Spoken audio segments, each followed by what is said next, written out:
Everybody knows, Afghanis are blue and we're green. And he said that, and we were talking, and I told the guy that I'm here to help them. And he looked me dead in my eye and said to me, "We don't want your help. We don't want your help. We want you gone. We don't want your help," he says to my son. And my son replied something back to him, and they got into an altercation. Lieutenant broke everything up, and he just said, "Make friends and move on." But my son said, in my heart, "Dad, I feel something's going to happen to me. I'm not going to be home in November. Something serious will happen to me. And I'm scared I want to come home." And I couldn't bring him home as much as I would love to protect my oldest boy. I couldn't over there. But the government could have protected my son. You let an Afghani military police officer walk right into where my son is in the facility with an AK-47 and shoot my son, my older boy, shoot him dead in his chest, and then shoot him in his abdomen, and then shoot two other young Marines. And one wounded and the other two got away. But all I'm asking, and I'm asking not just for me, but for all the young men in this country that are serving. They don't mind serving for you guys. And Obama, I'm not blaming you. You walked into this war. You walked into something that Bush started, so I'm not sitting here putting blame and pointing fingers at you. I'm going to Dover tomorrow to pick up my boy. I'm going to pick up my boy tomorrow at 2:35. But my boy's coming. He's coming over in a box. And my heart is destroyed. My boys, their mother, they're destroyed. This community of Oceanside is destroyed. They didn't just kill my son. They killed me and my boys and my friends and family. You see, this is just a small part of my friends and family. But we're just begging you. We're begging Congress, the government, who's makes the decision to put my son over there unarmed. From what I understand from one of his friends who was there, he said he was in the gym working out with his 7 guys that he hangs out with all the time. They stay together. And my son said out of nowhere, this guy in military blues came in out of behind one of the fences and walked right into the gym and gunned my son down first, and then went about his business to everybody else. If I can get anything out of my son's death, out of his untimely death, this boy was 21 years old. This boy, all he wanted to do was come home. He wrote me a letter 2 months ago telling me how scared he was because of this guy, and that they allow this man to walk around with a weapon, and he looks at my son every day with death in his eyes. And my son said, "Dad, I'm a tough kid, but I'm scared. I want to just go home." So they allowed him, instead of coming home in November, they were going to send him home. And they said, "Dad, I'm coming home in 20 days. Then call me 15 days. Then call me the other day, it was 8 days. He said, "Dad, I'm going to be home in 8 days. I can't wait. I'm going to go home. And I'm going to be with you and my brothers." And 4 days before the kid leaves Afghanistan, this animal comes in and guns my son down. He murdered my son. Can you understand this? But you know what? I know you hear what I'm saying, and I know you're looking at me, Congress, government, and everybody else, all you politicians.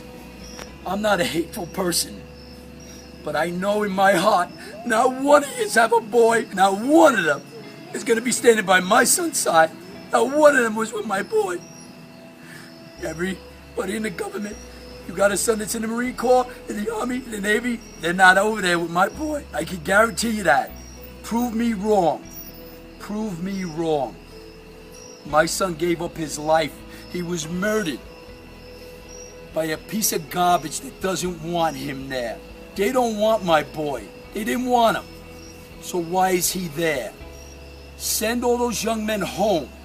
Send them home on a plane, and I don't mean next year. I want these boys home now so my son can be known as Gregory Thomas Buckley Jr. brought all those young troops home to their parents so their parents can hug them and squeeze them. Something I can't do. I can't hug my boy. I can't hug my older boy who I loved to death, who we used to play basketball every day, baseball. Every day of my life I was with my boys. One place I couldn't save him was in Afghanistan. But you, the government, you could have saved my son. But you choose not to. You choose to allow an Afghani to turn around and kill not just my son this year. 30 some odd young men have died in the military from blue and green. And you guys just look the other way. I think it's sad. All you think about is your greed. That's all it comes down to. Greed, money. You don't have your boys there. You don't feel what I feel in my heart. What you think about is, you know what you guys are thinking about. You know what's going on in this world, and I'm not going to get into it until I sit at a table and talk to one of you. If you have the decency to look me in my eye and tell me what happened to my son was right. It wasn't right. You destroyed me. This government that I love, and I love this country that we live in, and I respect it. But I didn't want my son to die like this. If he was in battle, I can understand. But he was murdered. My son was murdered. And that's what's breaking my heart. A purple heart. I don't want a purple heart. I want my boy. I want my boy home.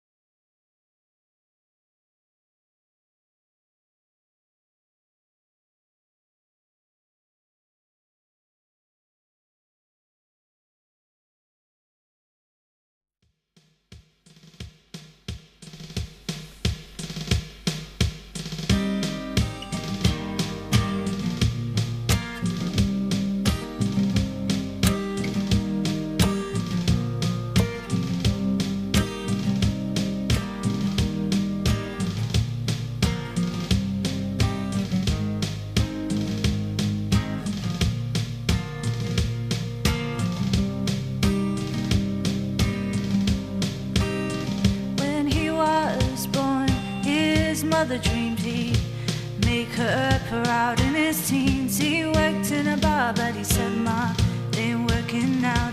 Joined the army, dressed in uniform. She kissed him goodbye, and he was the 72nd man of that war to die. Do you know, sir, what they do when they send them to war? When they bleed the ground red, do you know who it's for? Their last words are not for you, and it's not for your cause. They cry, "Mother, oh mother, hold me in your arms." And the boots upon their soldiered feet wore thin upon their souls, and the ringing of the fallen shells rang from the trenching holes. But there was mud about their ears, about their eyes and toes. Who knows those faces now?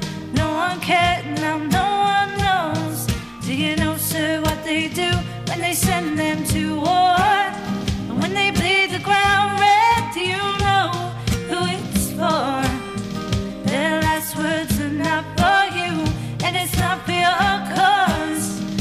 They cry, "Mother, oh mother, hold me in your arms." For every soldier that is killed, part of a mother's heart is too. So do you make allowance for all the hurt you caused when war is through? She imagined when he was born, she lay weep where he lies. No one cries her as a mother cries. Do you know, sir, what they do when they send them to war? When they bleed the ground red, do you know who it's for?